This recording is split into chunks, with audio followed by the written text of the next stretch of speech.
بسم اللہ الرحمن الرحیم۔ السلام علیکم، میں ہوں نعیم رضا اور آپ دیکھ رہے ہیں ہمارا یوٹیوب چینل۔ ناظرین، اگر آپ چاہیں تو ہمارے اس چینل کو سبسکرائب بھی کر لیں تاکہ ہماری پہنچ آپ تک آسانی سے ہو سکے۔ ناظرین، لعنت کی ہے یہ راہ، سو لعنت کو چھوڑ دو۔ میرے ایک دوست ہیں تنویر شاہد صاحب، پیشے سے وہ وکیل ہیں۔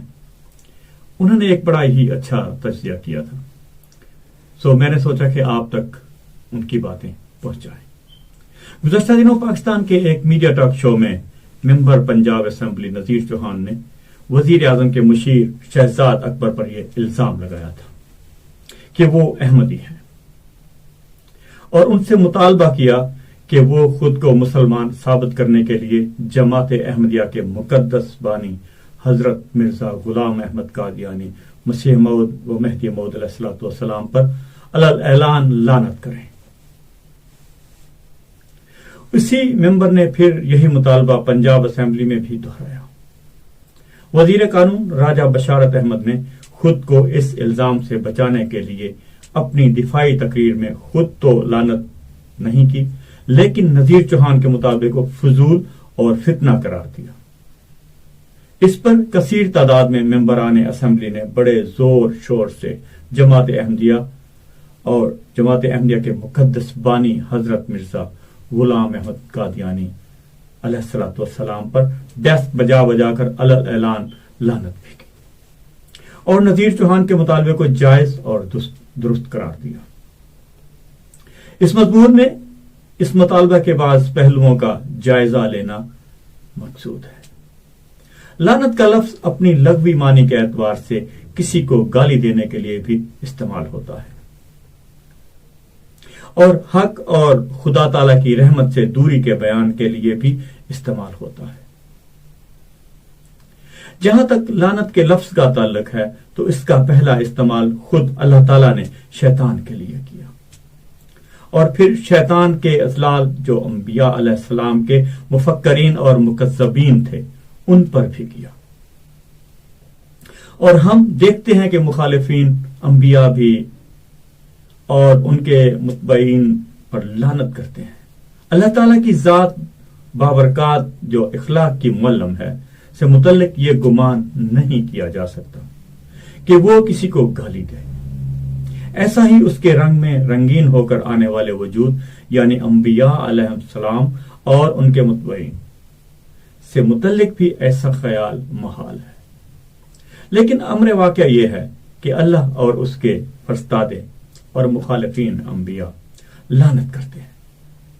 سیدنا حضرت مسلم موعود رضی اللہ عنہ نے دونوں لعنت کرنے والے گروہوں کے فرق کو ایک عام فہم مثال دے کر سمجھاتے ہوئے یوں فرمایا۔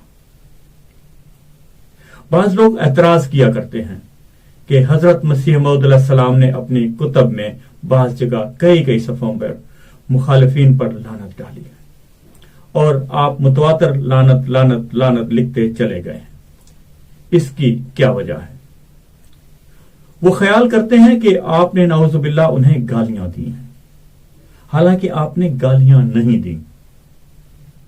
جی ہاں ناظرین، آپ نے گالیاں نہیں دی بلکہ ایک خدائی فیصلے کا اعلان کیا ہے، اور بتایا ہے کہ یہ لوگ اپنے برے اعمال کی وجہ سے خدا تعالی کی رحمت سے دور چلے گئے ہیں۔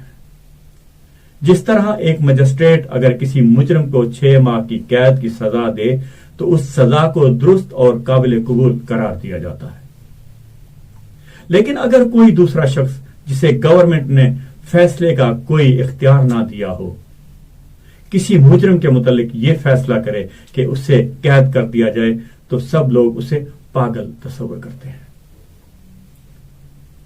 اسی طرح خدا تعالیٰ کے انبیاء بھی روحانی عالم کے مجسٹریٹ ہوتے ہیں۔ اگر وہ مجرموں کو مجرم قرار نہ دیں اور ان کے بارے میں اپنا فیصلہ نافذ نہ کریں تو وہ خود مجرم بنتے ہیں، پس ان کا کسی پر لعنت ڈالنا قانون کے تابع ہوتا ہے، اور ایسا کہنا ان کے فرائض منصبی کے لحاظ سے ضروری بھی ہوتا ہے۔ لیکن دوسرے لوگ جو بلا وجہ لعنتیں ڈالتے رہتے ہیں وہ اپنی بد اخلاقی اور کمینگی کا مظاہرہ کرتے ہیں۔ جی ہاں ناظرین، وہ اپنی بد اخلاقی اور کمینگی کا مظاہرہ کرتے ہیں۔ کیونکہ خدا تعالیٰ کی طرف سے انہیں دوسروں پر لعنت ڈالنے کا کوئی اختیار نہیں دیا گیا۔ تفسیر کبیر جلد 2 صفحہ 310۔ منچہ بالا مضمون کو سامنے رکھتے ہوئے یہ امر تو آیا ہے کہ ممبران پنجاب اسمبلی اور مطالبہ کنندہ نذیر چوہان نے جو لعنت کی ہے وہ محض اپنی بد فطرتی، بد اخلاقی اور کمینگی کا مظاہرہ کیا ہے، کیونکہ خدا تعالیٰ کی طرف سے انہیں ایسا کرنے کا کوئی اختیار حاصل نہیں ہے اور نہ ہی وہ ایسا کر سکتے ہیں۔ ان کی اس بد فطرتی، بد اخلاقی اور کمینگی کے مظاہرے پر احمدیوں کا رد عمل تو وہی ہے جس کی انہیں تعلیم اور تربیت دی گئی ہے۔ ایک عرب شاعر نے اس عمل اور رد عمل کو یوں بیان کیا ہے، میں اس کا ترجمہ بیان کرتا ہوں کہ جب میں ایک کمینہ شخص کے پاس سے گزرتا ہوں، ناظرین سننے کے قابل ہے کہ جب میں ایک کمینے شخص کے پاس سے گزرتا ہوں تو وہ مجھے گالیاں دیتا ہے، میں اپنی راہ لیتا ہوں اور خود کو کہتا ہوں کہ اس کا مخاطب میں نہیں ہوں۔ یہی وہ تعلیم تھی جو ہمارے آقا حضرت محمد مصطفیٰ صلی اللہ علیہ وسلم نے اپنے غلاموں کو دی۔ کفار نے آپ کا نام محمد کے بجائے نعوذ باللہ مزم رکھا تو آپ صلی اللہ علیہ وسلم نے فرمایا میں تو محمد ہوں۔ جی ہاں ناظرین، میں تو محمد ہوں، وہ کسی مزمم کو برا بھلا کہتے ہیں۔ دوسرا رد عمل ہر احمدی کا وہی ہے کہ وہ پہلے سے بڑھ کر حضرت مسیح پاک علیہ السلام پر درود السلام بھیجتا ہے۔ حضرت صلی اللہ علیہ وسلم نے فرمایا کوئی لعنت براہ راست کسی پر نہیں پڑتی بلکہ پہلے آسمان پر جاتی ہے اور اللہ تعالیٰ فیصلہ فرماتا ہے کہ کون اس کا مستحق ہے۔ اگر جس پر کی گئی ہے وہ مقبول بارگاہ ایزدی ہے تو لعنت اپنی پوری شدت کے ساتھ آسمان سے اترتی ہے اور لعنت کرنے والے پر لوٹتی ہے۔ جی ہاں ناظرین، لعنت کرنے والے پر وہ لعنت لوٹتی ہے، اس لیے ہر احمدی کا ایمان ہے کہ یہ لعنت کرنے والے پر لوٹ رہی ہے، کیونکہ حضرت مرزا غلام احمد قادیانی علیہ السلام مقبول بارگاہی ایزدی میں ہیں۔ چنانچہ حضرت مسیح موعود علیہ السلام نے عبدالحق غزنوی کو اس کی لعنتوں کا جواب دیتے ہوئے فرمایا، یہ یعنی دن رات تیرا ایک ہی کام ہے کہ تو مجھے برا کہتا ہے اور لعنت اور تحقیر کرنا تیرا کردار ہو۔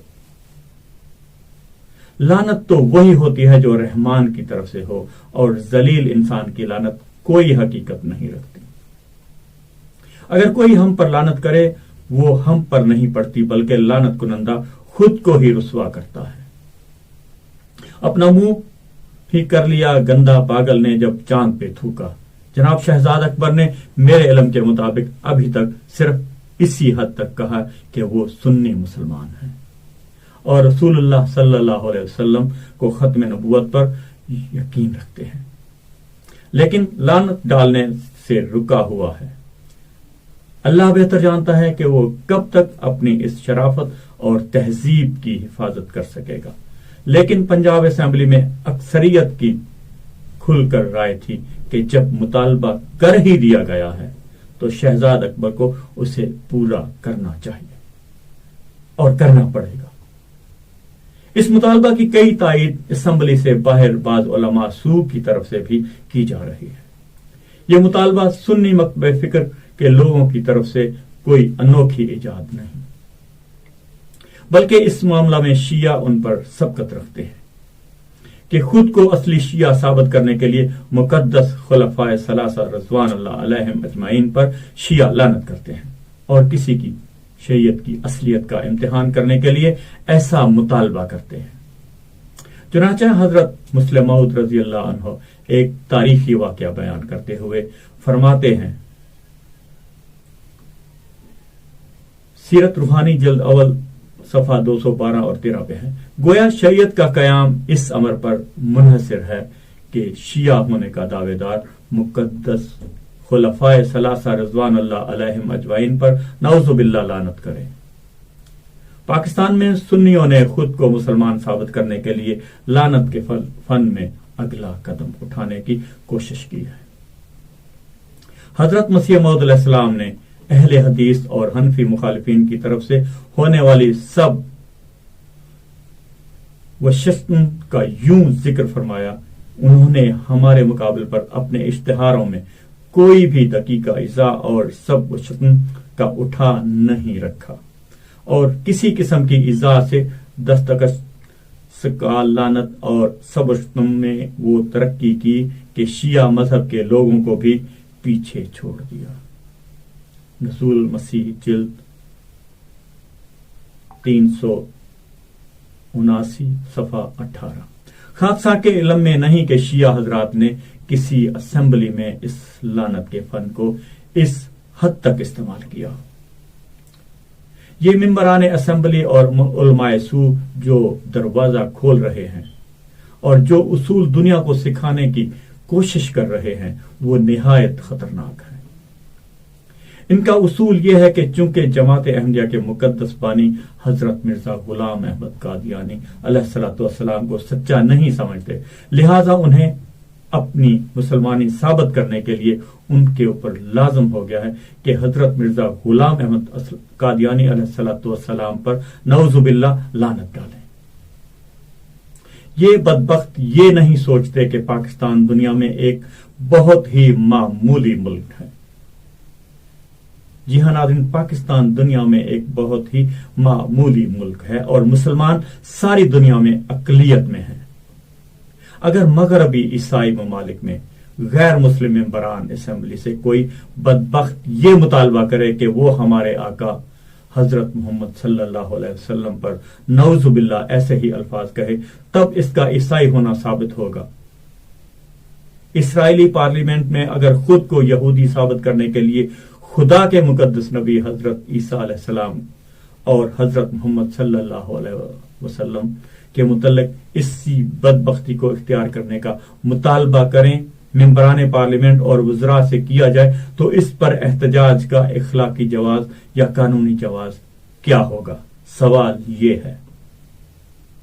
پڑوسی ملک ہندوستان میں اگر یہی سب انہوں نے پڑھ لیا اور خود کو ہندو ثابت کرنے کے لیے تمام انبیاء علیہ السلام کی اسی گستاخی کا مطالبہ ہندو انتہا پسندوں نے کیا، تو پھر قصور کس کا ہوگا؟ ناظرین، یہ فیصلہ آپ نے کرنا ہے۔ اسی ڈگر پر چل کر اگر شیعوں نے اصلی شیعہ علیحدہ کرنے کے لیے خلفائے اعظام اور صحابہ پر لعنتوں کے مطالبے کرنے شروع کر دیے، تو پھر ان کو روکنے کا کیا جواز ہوگا آپ کے پاس؟ بتائیے۔ اگر ایرانی پارلیمنٹ میں اس روش کو اختیار کیا گیا تو پھر کیا کرو گے؟ ناظرین بتائیے کہ پھر کیا ہوگا، کیا کریں گے؟ محدثین کے سردار حضرت محمد صلی اللہ علیہ وسلم نے تو وہ دین سکھایا جس میں ہر موحد پر یہ پابندی ہے کہ وہ کسی جھوٹے خدا کو بھی گالی نہ دے۔ جی ہاں ناظرین، کہ کسی جھوٹے خدا کو بھی گالی نہ دے، یہ تعلیم ہے ہماری۔ پھر اے اہل وطن، تم نے یہ کس کا دین اسی رسول عربی صلی اللہ علیہ وسلم کے نام پر اختیار کر رکھا ہے؟ یہ کس کا دین تم اختیار کر چکے ہو؟ ہمارے نبی پاک حضرت محمد صلی اللہ علیہ وسلم کا فرمان ہے کہ اچھائی کی طرف رہنمائی کرنے والا ایسا ہی ہے جیسا وہ اچھا عمل بجا لانے والا۔ تو اس کا عکس اگر دیکھ لو تو یہ بھی ایک حقیقت ہے کہ کی طرف رہنمائی کرنے والا، حقیقت یہ ہے کہ اس کی طرف رہنمائی کرنے والا بھی ایسا ہی ہے جیسا برائی کرنے والا، یعنی برائی کی طرف رہنمائی کرنے والا بھی ایسا ہی ہے جیسا برائی کرنے والا ہے۔ تو نتیجتاً تم خود ہی خدا کے مقدس انبیاء علیہ السلام کے متعلق اس گستاخی کے مرتکب ہو، کیونکہ راستہ تم نے دکھایا ہے۔ اس لیے آخر پر حضرت مسیح موعود علیہ السلام کی اس پاک نصیحت کو دہراتا ہوں، لعنت کی ہے یہ راہ سو لعنت کو چھوڑ دو۔ جی ہاں ناظرین، لعنت کی ہے یہ راہ سو لعنت کو چھوڑ دو۔ ناظرین، اگر آپ کو ہماری آج کی یہ ویڈیو اچھی لگے، پسند آئے، تو اسے لائک شیئر ضرور کیجیے گا۔ ملتے ہیں ایک اگلی ویڈیو میں۔ اللہ حافظ۔